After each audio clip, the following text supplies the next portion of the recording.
You've been wanting to go electric? Everything else on the market seems really expensive and out of your budget. This is where MG, with their new MG4 fully electric family hatchback, may be right up your street. So let's see what it's like. Just want to say a big thank you to Minstergate MG in Scarborough. They made it possible for me to bring this review for you today. They are a Yorkshire-based MG dealer based in Scarborough, Hull and York. So go ahead and check out their website that's in the description below. And without further ado, let's get back to the review. So this isn't the first fully EV car that MG have released. They have the MG5, yes, the one that looks like a Passat estate, and also the MG ZS EV. Both good cars for their money. But can you believe that this new MG4 is cheaper than both? Are you surprised? Probably not. So you're probably thinking it's going to have a poor range, it's going to have limited equipment, and it's going to have nothing else going for it other than a cheap price tag. Well, that's where you're wrong, because this is a very practical car that has a decent range. This 150 kilowatt model has a range of 281 miles. Not great in compared to others in its class, but it's still a decent amount of range. And for something under 30 grand, it's fantastic. I mean, just looking at it, you've got this really nice front end. MG have taken it upon themselves to try and design their own car rather than taking features from others. You've got full LED headlights, daytime running lights, 17-inch alloy wheels, look very, very nice. A really nice design, and it flows with the rest of the car. You've got a hatchback rear, you've got a nice big light bar across the rear. It's this spoiler, looks fantastic. But look, looks wise, it's very appealing. Inside, it's very practical. You've got a 360-degree camera all around, where on the trophy model, which is the top spec, there is two available from $25,995, as you see on the side of the car. For the SE trim, a 125 kilowatt, which has a range of around 208 miles. That's what you get. But with the 150 kilowatt SE, that comes in at around £29,000, and up to the trophy, which has also got the range of 281 miles, comes in at just over £30,000. I think it's about 31,695, I think. But I'll flash it the proper figure up on the screen for you.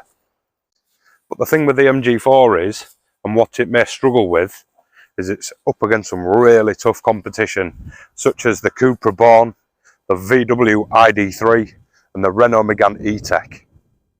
So, can it stand up to them? Is the price tag going to make it more appealing and make it more popular? I'm not saying it's better, but it could be up there with them. And can it contest with them? Let's find out. With its low cost, the MG4 undercuts even smaller rivals, such as Peugeot's E208 and Renault Zoe. How good's that? I mean, you want something that's more practical with more space, a decent range. You don't have to go for something small just because it's within your budget. Now you can go for this. The boot space, however, in the MG4 is a little bit of a letdown. It's only 289 litres. There is nowhere to store your charging cables, which is a bit of a shame. But it loses out on space compared to its rivals, such as the ID3 and the Cupra Born, which have a bigger boot capacity. In this trophy model, though, you do get an adjustable height boot floor, which is always good. But I mean, underneath there, nowhere to store your cables. So you're going to have them rattling around a little bit, unless you can squeeze them in these little side pockets. Space in the rear here is very good. I've purposely put this seat further back, and I still have some nice leg room. My feet can tuck underneath. I've got enough headroom. Sit more towards the side though, and you do sort of catch your noggin a little bit on this roof as it slopes down. But there is plenty of space back here for a couple of 6-footers. I wouldn't recommend a massively long journey because it might get a little bit cramped. The materials in here are nice, the seats, but when you get to things on the door cards, they're just cheap, hard, scratchy plastics. No centre armrest with no cup holders, but we do have plenty of storage in the back of the seats, even 2 little nifty pockets at the top. We have 1 USB charging port, which is always good, Isofix points that are easily accessible on either outer seat, and a nice little cubby spot down there. Up in the front here are the MG4, and there is plenty of room. You get a lot of room here, a lot of headroom. Electric adjustable seats in the trophy model. You have a nice flat top, flat bottom steering wheel. It's actually really nice to hold. But yeah, again, scratchy plastics that aren't very nice. Storage is good though. You have a decently sized glove box. You have a decent sized cubby with a non-slip mat in the bottom. Little storage net here. We have a little lidded cubby here. 2 cup holders. You do have your 12-volt socket and USB ports down here. There is a USB-C, which is quite good to see. On the trophy models, you do get up here near the driving selector a wireless charging pad. Fantastic. I mean, for 30 odd grand, and you're getting all this tech, it's great. Seats are comfortable, they're nicely bolstered. The leatherette doesn't feel too bad actually, I quite like it. One thing I don't like, and it's just a bit of a peeve of mine, is these gloss black, piano black materials. They show up fingerprints, dust, all sorts, and they're a bit of a faff to clean. But that's just me. You might be completely different. I do have a 7-inch driver display, fully digital, very clear. Even in bright light, you don't get a lot of glare. Same with the infotainment system. However, the downside to the MG4 is the software. There's just lots of menus to go through, the driving modes. There is a shortcut selector on the steering wheel, but otherwise you have to change it directly through the infotainment. You have to get through all the menus and find it and then change it and do whatever. And it's the same with the climate control. That has to be controlled through that too. I mean, why?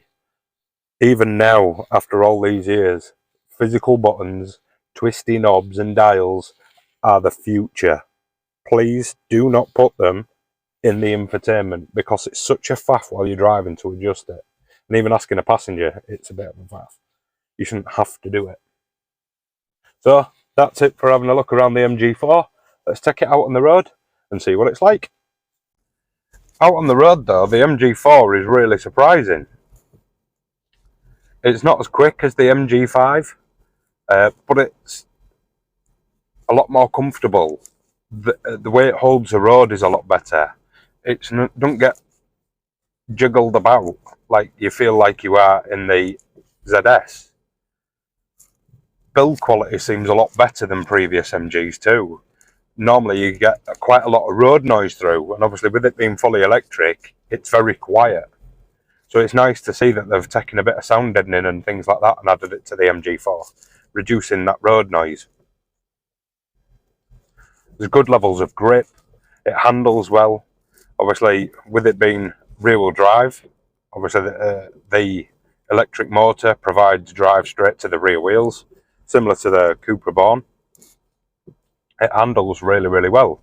Nice level of grip. Obviously, it does get quite skittish if you push it really far to its limits. Visibility is good out the front. There's no qualms there, no quibbles there. But with the rear windscreen being quite narrow, so obviously you get a limited view out the rear windscreen. But that's where the 360-degree parking camera comes in really, really handy. It makes it really helpful for parking. Bumps in the road in the MG4 are managed really, really well. Higher speeds, it does have a bit of a pogo effect. You do get a little bit bouncy. I found on some bumpy dual carriageways. But other than that, I found it really, really well. There's 4 regen braking modes, which obviously you have to adjust through the infotainment screen. No paddles on the back like there were in the MG5. There's obviously a low, medium and say high setting, but then there's an adaptive one, which obviously I've had it in while I've had the car, and it's actually worked really, really well. It doesn't bring you to a complete stop, so you can't do the one pedal driving with this. I mean, you get a lot of safety gubbins with the MG4. a lot that are seemingly very common in new cars these days, such as your adaptive cruise control, lane keep assist, lane departure warning, anti-collision and autonomous braking and things like that. And obviously the sat-nav. But like I've mentioned, the software, MG software for the infotainment is very, very fiddly. But thankfully across the whole range, Android Auto and Apple CarPlay is standard. So I mean, it's just, like I've said in previous reviews, I always find Android Auto a lot more convenient, so which is a massive plus. So overall, for a well-equipped electric car with a decent range of 281 miles, you really can't go wrong with the MG4. So obviously, if you are looking to take that step into a fully electric car, but you've been put off by the price tags of what's available on the market, this is definitely one that's going to appeal to a lot of potential buyers. And I think it's going to be very popular. So that's all for this week's video. I hope you're all keeping well, and I shall see you again soon. As always, see you there.